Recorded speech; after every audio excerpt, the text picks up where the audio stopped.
Since I've been governor, probably the most significant flashpoint that we've seen, of course in Florida, but even all over the country, has been our emphasis on the rights of parents to help direct the education and upbringing of their kids.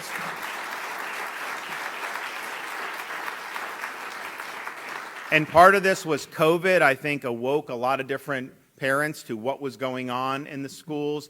I do think some of the really sharper ideological agendas have been more recent in terms of what they've been trying to do. And so this all came to a head over the last few years. And states like Florida have led by enacting a Parents' Bill of Rights, which we did in 2021. We also this year enacted curriculum transparency legislation. You as a parent have the right to know what is being taught in your kid's school. You have a right to know what is in, say, a middle school library. And when you hear about the left talking about saying, oh, they're trying to, quote, ban books, just understand, adults can do what they want, but do you think it's appropriate for a sixth grader to have access to books with hardcore pornography in their library? Most parents don't. And so now in Florida, they have an opportunity to fight back and stand up for what is in the best interest of their kids. We've also looked at all the curriculum and what's been going on in the schools, and our view is very simple, and we've just drawn a very firm line in the sand. The purpose of our school system is to educate kids, not to indoctrinate kids.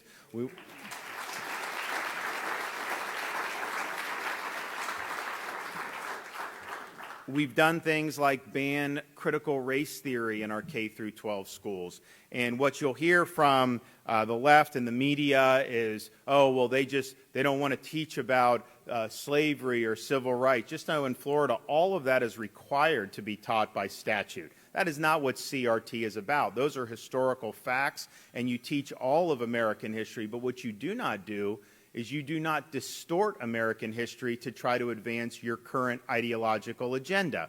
When you have things like the 1619 Project that the New York Times, of course, underwrote, and they want to get that into schools, they say that the American Revolution was fought to defend slavery, and that's false. You can look at why they rebelled. You can look, the dang thing started in Massachusetts. That wasn't exactly, the head of what was going on in terms of the agriculture. So that's why they wrote pamphlets. They debated it. They talked about it. They listed different things. And that's just the fact. So what they're trying to do when they're doing those false historical statements is they want people to say, you know what, this whole country, the founding of it, they want people to think it was illegitimate or somehow fatally flawed. And in reality, it was the American Revolution that was the first thing that ever caused people to question slavery in the first place. It had been an accepted part of human life. All of a sudden now you're saying,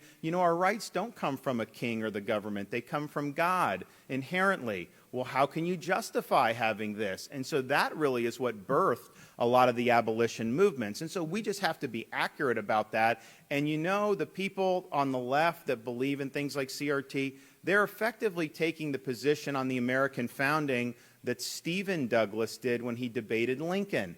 Lincoln took the position that it was a nation conceived in liberty, and that it was the principles of that would eventually, provide freedom across the board. And Frederick Douglass believed that too. Stephen Douglas said, no, the purpose of the founding was to basically preserve slavery. So the modern day CRT advocates would have taken the side of Stephen Douglas when he was debating Lincoln in 1858 in the Senate. So I believe Lincoln was right, I believe Frederick Douglass was right, and I think most people throughout American history have taken that view. It's also something that is used, because they'll say, oh, there's no course labeled CRT? Where are you getting? Of course there's not. That's not what we're talking about. We're talking about using those principles to be able to teach a whole host of subjects. And part of what they want to do with that is they want to categorize people's worth based on their race. So if you have some kid, if you're white, you're an oppressor. If you're black, you're oppressed. And they want to have collective guilt imposed on people based on their race.